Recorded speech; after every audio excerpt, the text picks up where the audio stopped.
आ जाओ नेक्स्ट पे। चलो इसका आंसर बताओ। Can two number have 18 as HCF and 380 as their LCM? बताओ, पहले आप लोग बताओ। बोला है क्या क्या दो नंबर में 18 और 380 एचसीएफ और एलसीएम हो सकते हैं क्या? बताओ जरा, बताओ जरा, देखते हैं किस किस को पता है कि क्या 18 और एलसीएम जो है 380, क्या ऐसा कभी हो सकता है दो नंबर का एचसीएफ आ जाए 18 और एलसीएम आ जाए 380? ठीक है, बताओ जरा। कुछ बच्चे यस लिख रहे हैं, कुछ बच्चे नो लिख रहे हैं, नो ज्यादा बच्चे लिख रहे हैं। तो ऐसे क्वेश्चन में बेटा आप क्या करना, आप एलसीएम अपॉन एचसीएफ निकाल लेना। कभी ऐसा चेक करने को आ जाए कि भाई एचसीएफ और एलसीएम ये कभी हो सकते हैं कि नहीं हो सकते हैं, तो आप डिवाइड करना। तो एलसीएम कितना मेरे पास 380 है और ये मेरे पास 18 है, 380 अपॉन 18 ऐसे ही है ना, 380 अपॉन 18।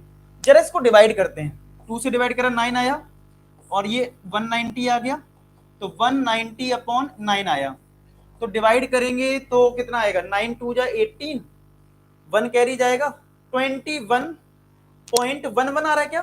चेक करना जरा, क्या ये सॉल्व करके 21.11 कुछ आएगा, डॉट डॉट डॉट इस तरीके से चेक करो डिवाइड करके, क्या ये 21.11 कुछ आ रहा है? ठीक है, अच्छा पॉइंट का मतलब क्या होता है कि एलसीएम जो है वो एचसीएफ से डिविजिबल नहीं है, यही तो मतलब हुआ। अगर पॉइंट में आ रहा है तो पॉइंट का क्या मतलब है, पॉइंट का मतलब तो यही हुआ ना कि भाई ये जो है वो डिविजिबल नहीं है। अब आपको एक चीज ध्यान रखनी है, एलसीएम जो होता है हमेशा एचसीएफ का मल्टीपल होता है। एक लाइन लिख लो, क्या क्या लाइन लिख लो, LCM is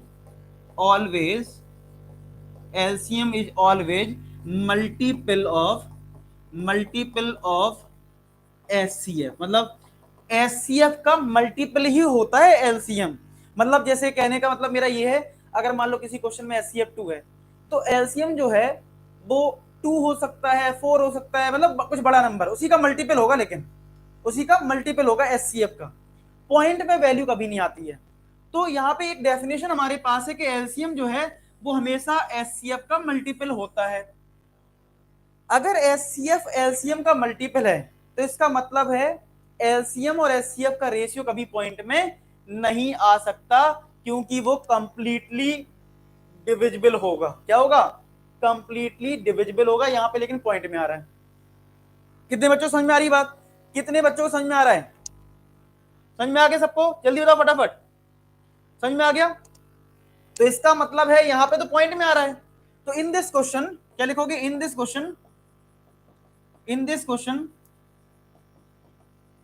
LCM is not a multiple of SCF, so it cannot be possible. ठीक है, in this question LCM is not multiple of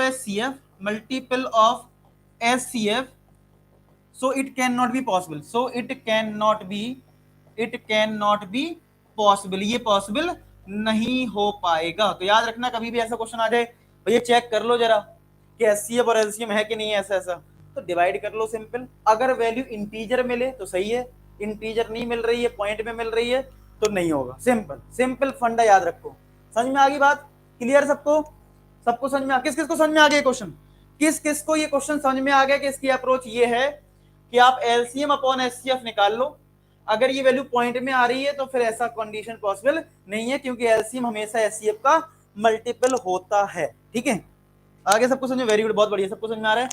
sir करा दीजिए ना हार्ड चैप्टर जिससे सरफेस एरिया अभी करवाएंगे बेटा, अभी ये आपके हाफ ईयरली के बाद यही सब होंगे।